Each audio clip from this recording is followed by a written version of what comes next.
नाम के बिना जिस भी चीज़ का आप चिंतन करोगे, मनन करोगे, सिमरन करोगे, वो सब काल के दायरे में आता है। वो जीव काल से छुटकारा नहीं पा सकता। इसलिए राम का जब नाम हम लेते हैं, ज्यों ज्यों हम पारस का पर्दा हटा के और लोह का जंग हटा के बार बार उस पर जब घिसने का हम प्रयत्न करते हैं, तो वो लोहा लोहा नहीं रहता।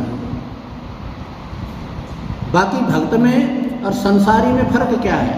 वैसा ही रंग रूप है, वैसा ही चाल ढाल है, वैसा ही माओ ने जन्म दिया है, वैसे ही समाज संसार में रहते हैं। फर्क क्या है? आंतरिक फर्क है। और त्याग भी आंतरिक होता है, बाहरी त्याग नहीं होता। त्याग भी आंतरिक होगा। और वैराग्य भी, जितनी चीजें हैं ये सूक्ष्मता से, ये सब आंतरिक बातें हैं। भक्ति अंदर की है, बाहर की नहीं है। जैसे मैं दीपात में रही रंगे तब कोई, ऐसे ही भक्त जो है वो अपने अंदर में समाये रहता है इन चीज़ों में। तो उनको उतारने के लिए, इस जंग को मिटाने के लिए जो है, हमने उस राम के नाम का सिमरन करना पड़ेगा। वैसे भी अनेकों तरीके हैं। संतों ने अपने अपने हिसाब से विधि बताई है कि ये जीव हो सागर पार हो जाए, ऐसी कोई विधि हो।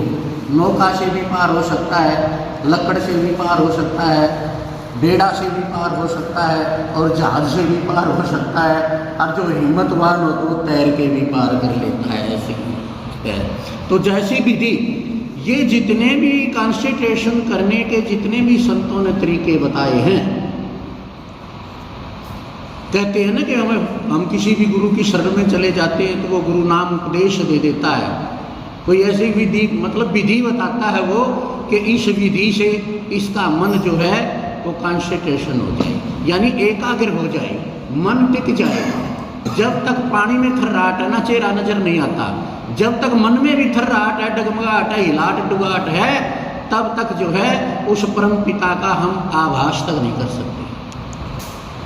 सारी चीजें शांत हो जाएंगी, सारे आंधी तूफान मिट जाएंगे मन के। जैसे साफ हवा शांत हो जाती है, आंधी शांत हो जाती है, पानी बिल्कुल स्थिर हो जाता है, लहरें तरंगे नहीं उठती उसके अंदर। तो आप चेहरा देखिए, आपका चेहरा उसमें साफ नजर आएगा।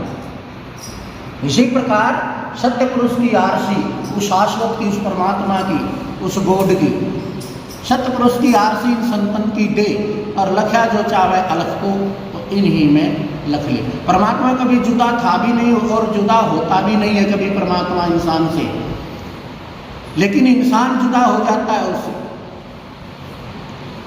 साहिब जी कहते हैं, पाया कैसो बावड़ा, मैंने पा लिया परमात्मा को, क्योंकि पागिल है। पाया कैसो बावड़ा, खोया कैसो पूर, खोया पाया है निजों का तो भरपूर।